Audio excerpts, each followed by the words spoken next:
Good morning सबैजनालाई। Welcome to my channel Syangbo blog. आज धेरै दिन बाद फेरि भिडियो बनाइरहेको छु। बिहानै उठेर बेडसिटहरू फेर्दैछु, नयाँ बेडसिट लाउँदैछु र आज दिन पनि धेरै चिसो छ। बेडसिट फेरेर बिहानै पानी पिउँदैछु। त्यस पछाडि मैले फटाफट रुमहरू बढाल्न लागेँ है। र जति डेली बढाल्दा पनि मैला त्यति निक्लिन्छ है। तपाईँले नोटिस गर्नुभएको होला, माकुराको जाल पनि झारे पनि फेरि लागिहाल्छ है। आज चाहिँ बिहानदेखि पानी परेर वेदर चाहिँ यस्तो भइरहेको छ है, फगी लागिरहेको छ र धेरै दिन बाद पानी परेर चाहिँ एकदमै राम्रो भयो। सागसब्जीलाई, गुवाहरूलाई चाहिँ एकदमै राम्रो भयो। आज चाहिँ दाल अनि करेलाको सब्जी, फुलकोपी पकाउन लागिरहेको छु। अनि यो चाहिँ गाईको दुध हो है। गाईको दुध अलिकति तताएर चाहिँ खानु भनेको। यहाँनिर चाहिँ दाल बसिरहेको छ एकपट्टि हो। यो चाहिँ घरकै गाईको दुध हो है। अनि गाईकोसँग मुरै अलिकति बिस्कुट खाँदैछु।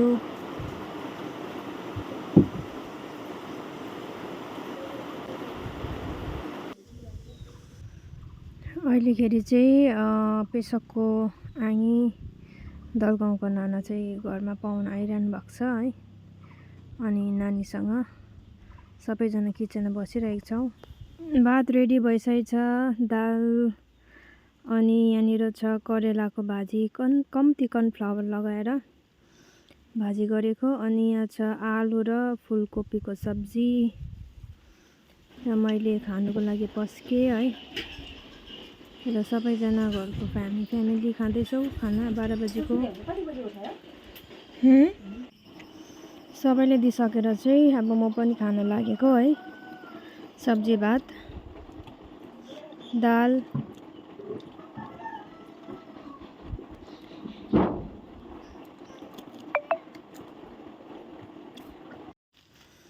आफ्टरनुन टाइम चाहिँ दिन पनि राम्रो भयो है। घाम अलिअलि लाग्दैछ। अनि म चाहिँ यहाँ एकछिन तल बारीमा आएको लियोसँग।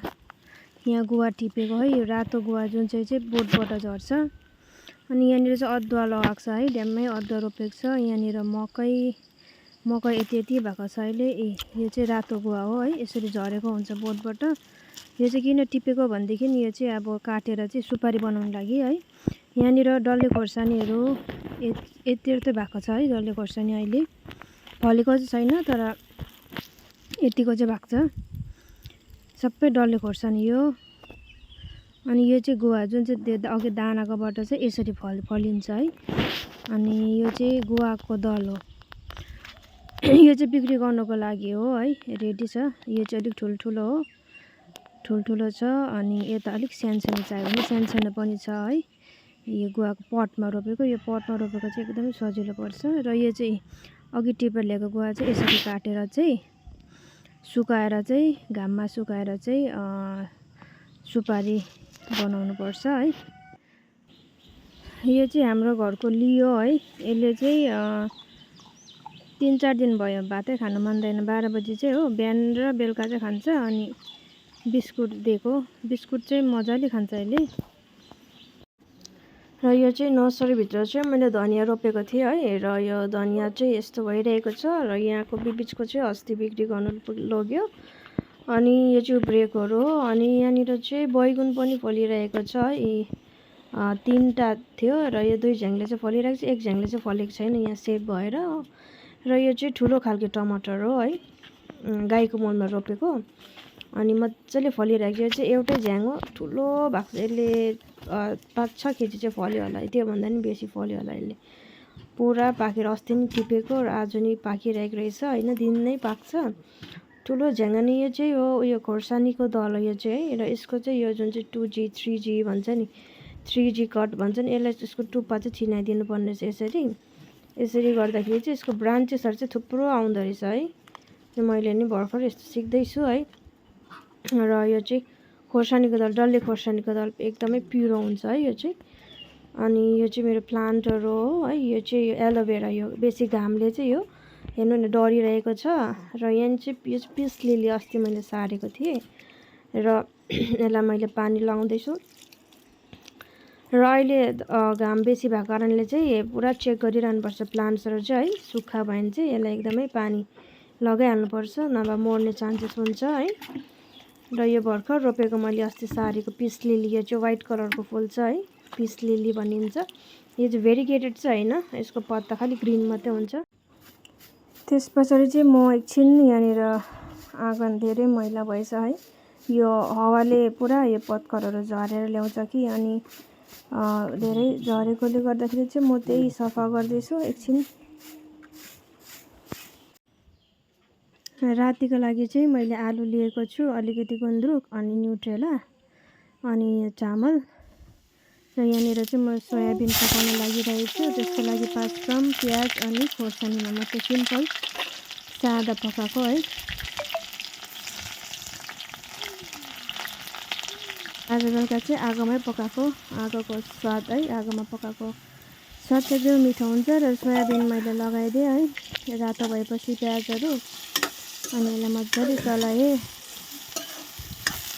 त्यस पछाडि चलाइसकेर चाहिँ माथिबाट स्वाद अनुसार नुन है लगाइदिएँ।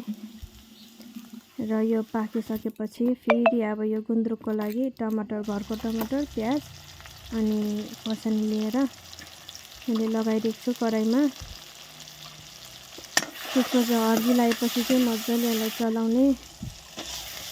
अनि माथिबाट पहिला आलु भुटेँ है। आलु पाकेपछि चाहिँ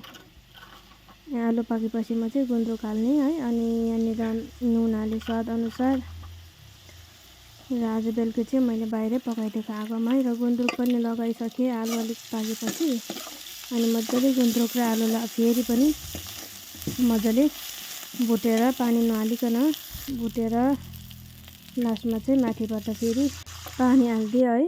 र यहाँ भात रेडी भइसकेको छ बेलुकाको। अब यहाँ गुन्द्रुकको झोल पनि रेडी छ, त्यस पछाडि यहाँनिर न्युट्रेला सोयाबिन पनि रेडी छ, फ्राई गरेको मात्रै है। र यहाँ 12 बजेको सब्जी पनि थियो, कोपी र आलुको। र अब मैले सबैले खाना पस्केर खानु हुँदैछ। सबैले दिइसकेर अब म पनि खान लागेको है बेलुकाको खाना।